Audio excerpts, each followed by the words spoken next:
Noniin.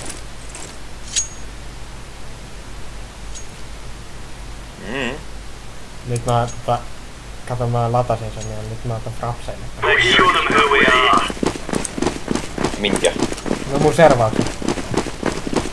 Onko sulla rapsit päällä? Eikö siis kato kun sen löytää Steamiin. Siis tästä CSGOsta pystyy ite löytämään ja sitten voi... Niin replay ja sitten